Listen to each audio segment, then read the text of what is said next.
Arsenal's transfer window is not over.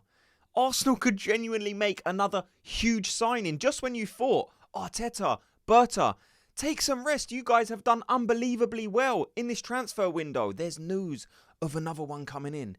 Look, Berta's doing so well, I wouldn't be surprised if he starts offering to buy referees at this point. What's that? Liverpool and Man City already do that. Look, I don't know about that. Maybe the Linos then. Look, we're going to be speaking about Piero Hincapié. Do I know who he is? No, of course I don't.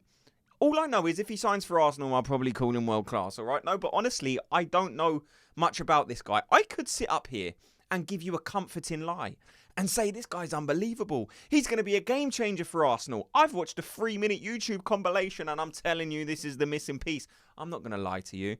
I don't know much about this guy. I don't watch too much German football. This is where you guys could possibly help me out. Let me know what kind of player he is. Can he take over from Gabriel? Is it just going to be a squad addition? It's a lot of money. We're going to speak about that. That's what I can speak about. The fee involved. The Arsenal needing to sell players. Also, I want to touch on Martin Ødegaard because there is some interesting stuff coming out surrounding Martin Ødegaard that's leaving people feeling optimistic for this game against Liverpool. People are starting to think, could this guy actually feature against Liverpool? We're going to speak about it. Before we do, though, you know the drill. My name is Jed, and if you could help me out very quickly, just hit like and subscribe on this video. So we're going to speak about Hincapié, but first of all, the question I want you guys to answer. Do you think Ødegaard is going to be available for this game against Liverpool? Like I said, there's some news coming out and we will speak about it, but let me know if you think it's realistic. Will Ødegaard make the Liverpool game? So, Piero Hincapié, what does this mean for Arsenal? What it means is Arsenal are having to replace a player, Jakub Kiwior, if he leaves. A lot of confusion about the fee, but like I've already said in previous videos, if you want a good player, you have to spend the money. And people would moan if we sell Kiwior and we go and buy a 5 or a 10 million pound option. Yes, this guy's a lot of money. But in today's market, you just get what you pay for. And if this guy does cost that much, well, then he's probably going to be a good player. The thing I do want to touch on is there's a question out there. People are saying, are Arsenal a terrible selling club? I can understand why people have that opinion, but at the same time, it's difficult. Like, you have to understand Arsenal's perspective. If nobody wants to buy your players, you can't sell them for a good fee. That is just the reality of it. If someone identifies a player and they come in for him, that's when you can start to negotiate a higher fee. We've had transfers, not too recently, but you think, Eddie Nketiah, what was he, 30, 35 million. Iwobi, 35 million. You can go all the way back to Oxlade-Chamberlain. Again, 35, 40 million. So if you want to sell players, you can get a good fee. But it's usually when a team comes to you wanting to buy one of your players. If people know you have players on the transfer market, that's when you usually don't get the fee that you would usually want. This Jakub Kiwior, people are saying this is a terrible deal. I would say it seems cheap to me in today's market. I'm not going to lie and pretend and say Arsenal are getting a fantastic fee because the rumour being banded about is about 25 million euros, 30 million euros. It will go up to about between 32 and 35 million euros once add-ons have been taken into account. But Kiwior is a fantastic centre-back, a centre-back who gets into most Premier League teams, if we're being honest. Now, I am glad he's not going to a Premier League team. Although I think if he was, you could probably ask for an increased fee, that's for sure. But Jakub Kiwior going to Porto, look, it's cheap. But Arsenal are, if they sell him, most of his fees already paid off. So it's going to do good in terms of balancing the books. And we know Arsenal do need to sell players. We don't have that many sellable assets. Jakub Kiwior probably is the most sellable one. And if you're only able to get about 30 odd million for him, what are you going to get for Reece Nelson? What are you going to get for Zinchenko? Some of these other players which are dead wood that people are saying we need to sell. I agree that I hope Arsenal do improve in terms of getting them fees. But I also understand Arsenal's perspective of if no one wants to buy these players, you can't magically sell them. I've had a couple of comments under my last recent videos because there's been links with Martinelli to Saudi, and people are saying, why aren't we just selling Martinelli to Saudi? Sell Martinelli for 80 million and then buy someone else. Sell Martinelli for 90 million, then buy someone else. Like, where are these offers? If these teams are coming in with that much money and we're not accepting it, then fine, we can have that conversation, and then maybe we can put a little bit of heat onto Arsenal. But we're not seeing no concrete offers. We're not seeing a Fabrizio or an Ornstein coming out and saying there's concrete interest for these players.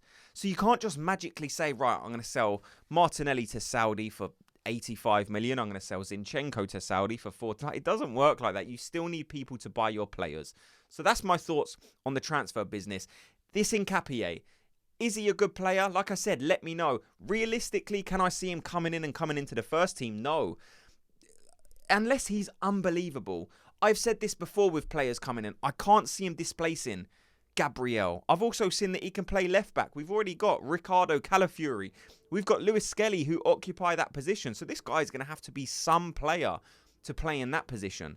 Maybe Arteta's got a different plan. Maybe he's going to be using Calafiori in left back, use this guy as a left back to fight with Calafiori, and maybe he sees Lewis Skelly getting some minutes in midfield. I don't know until we hear from Mikel Arteta after this sale's completed what the plan is. Where is he going to play? Is it just going to be a like-for-like for Kivior, and then this guy will get some minutes in a cup game or a lower league Premier League game? Maybe. If he comes in and does unbelievably well, though, maybe he can force himself into that Arsenal first team. Nothing's impossible. And when you're buying good players, creating competition for spaces or places is exactly what you want. You want as many good players as possible fighting for that Arsenal first team position, because then it makes the team improve.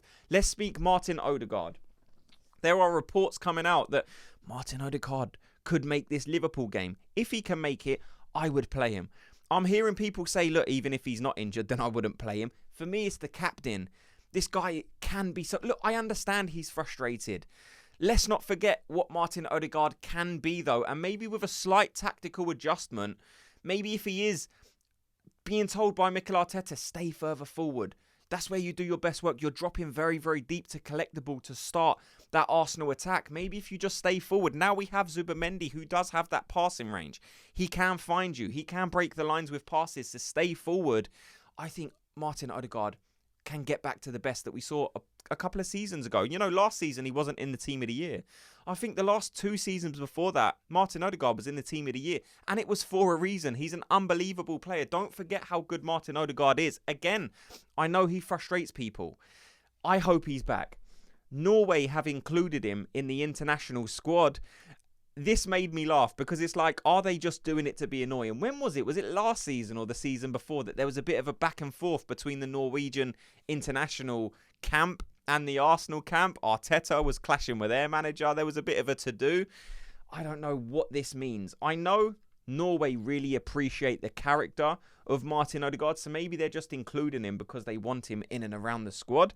Or maybe they know something. Maybe they think, right, no, he's going to play in the Liverpool game. And then if he's playing in Liverpool, you best believe he's coming on the international break. Fine.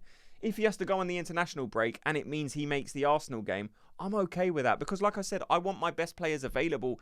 And I think Martin Ødegaard is that. Can you imagine the midfield three? We had the conversation yesterday. It seems like a lot of people want Eze out wide. I would want him central, but if you're going to have Zubimendi, Rice and Ødegaard and then you play as a left wing, fine, I'm okay with that. I just want to have all our best players available. I want it to be a fair game. We already haven't got Bukayo Saka. And like I said, my friends are Liverpool fans and they are buzzing at the fact that we don't have Bukayo Saka. They know how good this player is. Bukayo Saka has been deadly for Arsenal and Liverpool fans are so glad they're not going to have him. So I don't want to be missing out on Saka and Ødegaard. I think Ødegaard can be huge in this game. I think he can benefit Arsenal. I think there's so much he can do. We have to get a result at Liverpool. Look, some of the games we've played, or the Manchester United one in particular, like we drew there last season and we've won there this season. We can't now lose this Liverpool game because we got a draw there last season. So we need to continue this run of picking up points where we didn't last season in order to improve. Like I said, we got a draw at Anfield last season. At least a draw. Now, if someone offered me a draw now and said, right, you can take a draw, 1 point. I wouldn't take it because this Arsenal team can go to Anfield and get a result. Is it going to be easy? No, of course it's not. You're going to the Premier League champions. I had a comment in my last video saying, oh, I think everyone's underestimating Liverpool. Everyone knows how good Liverpool is, I think. I'm not underestimating Liverpool. I think we can go there and get a result. I'm not going to go there with a defeatist mindset and say just because they're the best team and they won the Premier League last season, we can't beat them. Of course I think we can. If we got players like Eze, players like Madueke who have that dribbling ability, you've got Ødegaard or Nwaneri or Victor Gyökeres. I think we've got the players to go to Anfield and get a result. And if we do, what a statement that would be. Like I said, Man City, they're playing Brighton away this weekend. Man City struggled in the last game. In the first game of the season, they have Wolves. They looked unbelievable. Cherky was looking bouncy. They had Reinders who was pulling the strings in midfield. They, I think, actually have a decent team, Man City. I do expect them to be better than last season. But that last game against Tottenham, they kind of got slapped. Is that new? No, because Man City always struggle against Tottenham. Look, Tottenham have got Bournemouth this weekend. Tottenham might go on some kind of run in the Premier League. Look, they're never going to be there at the end of the season. It's Tottenham. They're going to do what Tottenham does. It's the history of the Tottenham. Of course it is. But Tottenham are looking good.